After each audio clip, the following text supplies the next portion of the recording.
You know where to find the game of the week? Friday Night Football, KFDX Channel 3 Sports. That's right. Well, after dropping to 3A, the Burkburnett Bulldogs quickly became the favorite to win District 6, and so far they've delivered, beating Iowa Park 13-7 last week. Tonight they take on Vernon. The Lions had a bye last week and also beat Burke 41-17 a year ago. Burkburnett at Vernon is our Friday Night Football game of the week.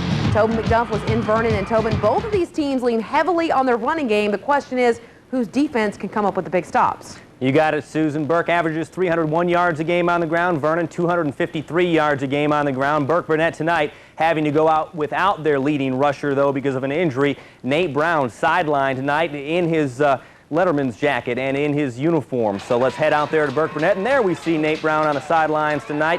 Not in action, but, well, Aston Whiteside was. Out of the backfield, he makes the catch here on 3rd and 16, stumbles, gets his footing, and takes it inside of the 24-yard line, converting 3rd and 16. Eventually, Whiteside would get the touchdown to put Vernon on top, 7-0. Burkburnett would come right back down the field, though. Spoonhorn up the middle. That's a touchdown, and the Bulldogs have tied the game up at 7 in the first. We move to the second quarter now. Once again, Aston Whiteside pounds his way, punishing into the end zone for his second score of the game, 14-7 Vernon, and that was your score at halftime tonight at Lions Stadium. So we move to the third quarter. After Burke and Vernon swapped fumbles on back-to-back plays, Whiteside scores his third touchdown of the game to give Vernon a 21-7 lead. But the Bulldogs once again persevere, coming back. Horn getting his second touchdown of the game, 21-14. The Bulldogs within a touchdown. They get the ball back, and they go to the air this time. It's Spoonhorn on the next possession,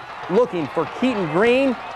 Double pumps and finds him behind the secondary for the touchdown with 1:45 to go, and it's a tie game at 21-21. As time expires, Grant Schur from 34 yards out, just short. So we are going to overtime. In overtime, Keaton Green had a touchdown catch, and he also comes up with a nice one-handed grab in the end zone for the interception. Now, all Burke has to do is score to get a victory. They move the ball down, set themselves up for a field goal. Derek Devereaux, a game-winning chip shot. Burkburnett wins it in overtime by the final of 24-21. How big is your win? Oh, it's huge, huge. Great district implications.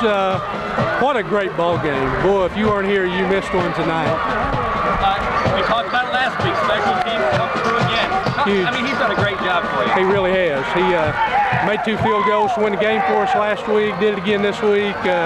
He's a savvy, calm, smooth little sophomore. He did a great job tonight. Back-to-back weeks, Derek Devereaux, as Coach just said, last week it was 2 field goals. 6 points was the difference in our game of the week. This week, a game-winning field goal in overtime. Derek Devereaux, a hero in Burkburnett. Well, Tobin, and Burkburnett certainly making a statement tonight because, you know, all year long we've heard if you stop Nate Brown, you stop the Bulldogs, and tonight they didn't have him and still pull out the win. So certainly they have made the statement. Well, thank you, Tobin.